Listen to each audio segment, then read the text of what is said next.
I'm just gonna stand on this until I die.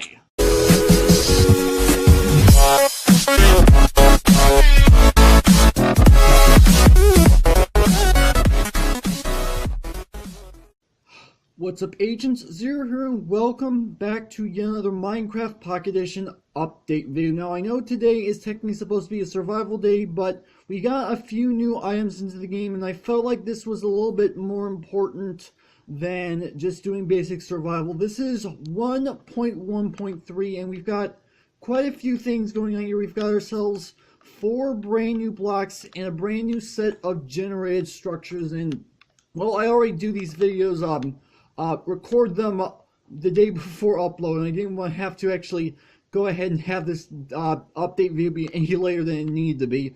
So yeah, we're gonna go through every single one of these things that are in this brand new update, and yeah, this is actually a relatively cool update. Now, this is not the full 1.2 update. This is just 1.1.3, like I said.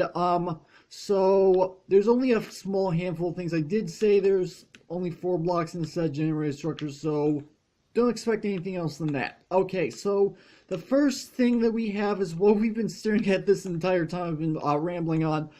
This is the magma block, and not only can you craft it using 4 magma cream like this, but they also will randomly generate in the Nether. And I've got 4 sets of command blocks that I've already got set up for showcasing the magma block itself. The first thing I do want to go ahead and mention is that this does in fact give off light, but only gives off a light level of 3, and in comparison, a regular torch will give off a light level of 15, so it doesn't give off a lot of light. Now let's go ahead and quickly switch into survival mode, because here's the deal with these magma blocks. They will actually cause damage to you when you're standing on them. And it is technically referred to as fire damage. So if you have like fire resistance on, then that will take care of the problem.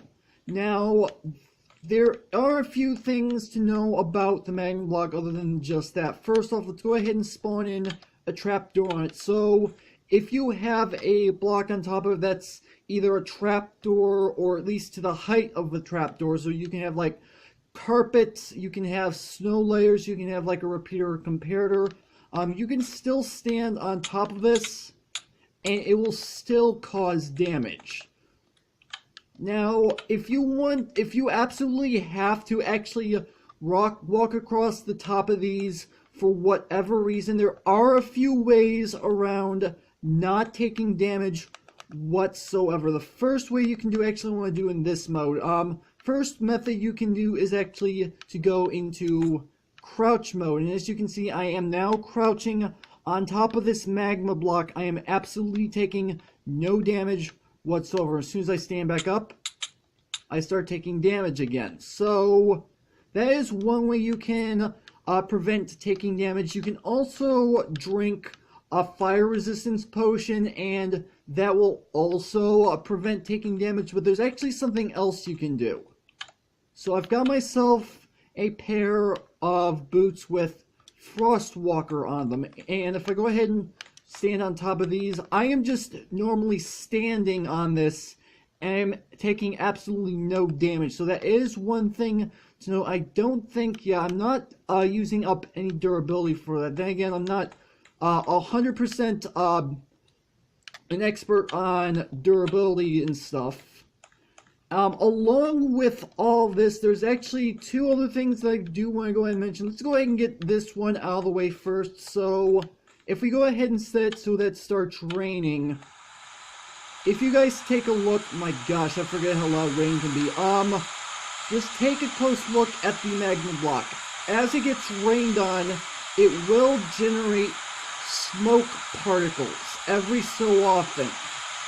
So that is one thing to know about. My gosh, this rain is awful. Let's go ahead and turn it off.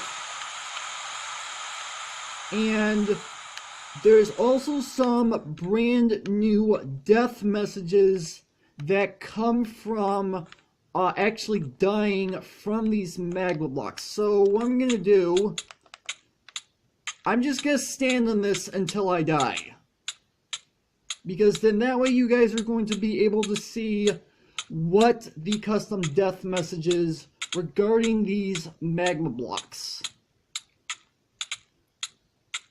And there we go. Let's go ahead and respawn. And we have a message in chat that says, I discovered the floor was lava. So that's the custom death message that you get when you die from magma blocks. There's actually a secondary death message, and that has to do with, like, if you're trying to stay away from either a mob or another player. According to the webpage that I have up, it says that if you are either partially damaged from somebody else, or just kind of pushed onto it, it says that you walked on danger zone due to, and then whoever or whatever it is that caused it. So I think that's kind of interesting that they add in custom death messages to the magma block itself, which is kind of interesting. And that's well, the one thing that I did find out about the magma block, which I was not able to replicate, possibly because this is a brand new block and not all the features from PC have been ported yet, is that supposedly when water lands on top of it, it has a random chance to be able to remove the water above it and turn it into, I think, smoke. I'm not 100% sure, but I wasn't able to replicate that. So that's why I didn't showcase it. So let's go ahead and move on to the next block. This is the Nether wart block, and it's crafted using 9 Nether wart just like this, and this is what the Nether wart block looks like. So now this is actually not your standard ore block. You can craft this into the Nether wart block, but then if you put this back into the crafting table, it does not give you the Nether wart back. So once you craft it, it is permanent. It's made specifically for decorative purposes. So if you in fact want to use your Nether wart in order to actually brew potions, but you also want to have Nether wart blocks, just keep in mind that you have to keep them separate because you do not get them back. So moving on, we have ourselves another block. Oh, by the way, these do not naturally generate. These have to be crafted. Next up, we have red nether brick, and these have to be crafted as well. They do not naturally generate. This is the crafting recipe, and I'm pretty sure, if I'm not mistaken, you can reverse the order so that the nether bricks are there and then the warts are like that. And this is what the red nether brick looked like, and I've got a regular nether brick block next to it for comparison, and it's a really bright red. I'm going to be completely honest, it's a bright red in comparison to the nether brick itself. I really like the texture of this.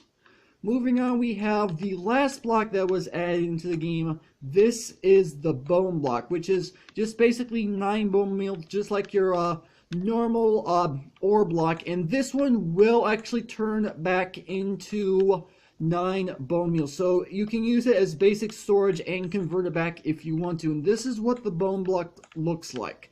Now you can place the bone block down in any of 3 directions. It can go up and down across the x-axis or across the z-axis. It all depends on what direction you place the bone block on. I've got this facing up and down, as you can tell by the little circular texture on the top of the block. That's because I put it facing up. Now we're going to move on to the generated structures. Now I actually had to build this by hand. I did not actually, I was not able to actually be able to just kind of copy and paste it from somewhere else. I had to actually manually build this. I had to replicate from a screenshot that I found.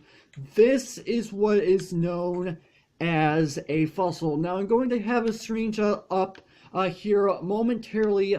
There are a number of different variations to the fossil. You have 4 different spines, you have 4 different skulls, and they can be generated either out of bone blocks or they can be generated out of coal ore, which gives you a total of 16 different variations of the fossil. Now, from what I understand, these are supposed to represent like dead ancient animals, just like normal fossils in real life. And I think it's really cool. Now, something to note is that, yes, this is in fact a full spine fossil that I have built, because as I said, I had to build this manually. But the thing is, if you find these, there's a really good chance that some of the blocks are actually going to be missing. They are not going to be full structures, or at least for the most part they will not be full structures, regardless if they're made of either bone blocks or coal ore.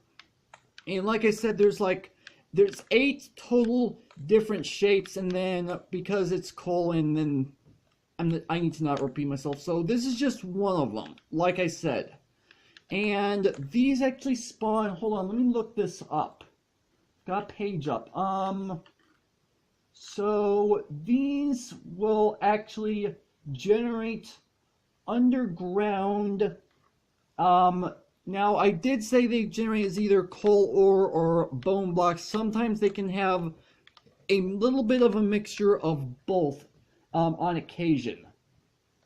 Now, like I was saying earlier, they do generate underground. They generate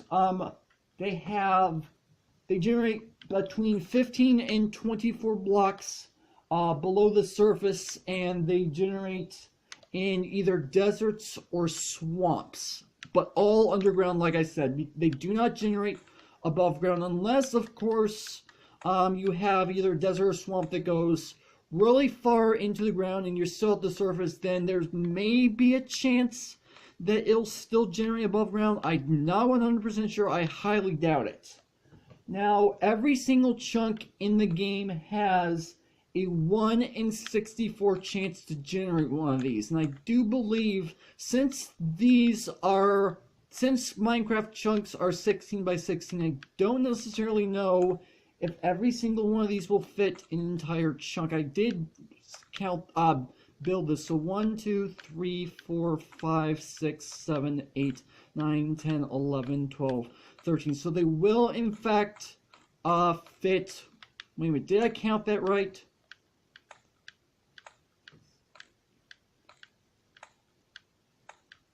Yeah, I did count that right the first time. Okay, never mind.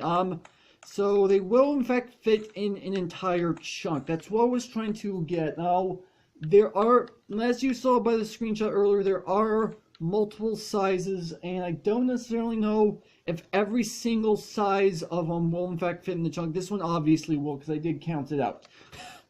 But yeah, that's basically all there is to this brand new update. It's really not a major update, but it did add in some relatively cool stuff. I'm looking forward to seeing if I can find stuff like this on my own. I highly doubt I'm going to find any of this stuff in my survival world, to be completely honest, because I've already generated quite a bit of the terrain. In order for me to get some of this new stuff, I'm going to have to generate new terrain, and that may take a bit of time. But you know what, that's a good place to go ahead and end off the video. So hopefully you guys have enjoyed. If you did, make sure that like button. But more than, make sure that subscribe button for future content. Also, you can follow me on Twitter at MCPE0 to stay updated. This has been Zeus. Thank you guys for watching, and with that, I will see you guys later.